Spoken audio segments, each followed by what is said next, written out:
25 juillet 2000, un Concorde d'Air France s'écrase 2 minutes après son décollage de l'aéroport de Roissy à destination de New York.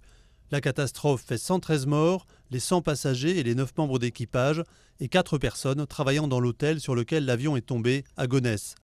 Après 8 années d'enquête, le procès de ce drame s'ouvre mardi. Parmi les prévenus, 2 responsables d'Aérospatiale, le constructeur du Concorde, dont l'ancien directeur des essais en vol que l'on voit ici à l'image. Car pour beaucoup de victimes, le supersonique lui-même est en cause.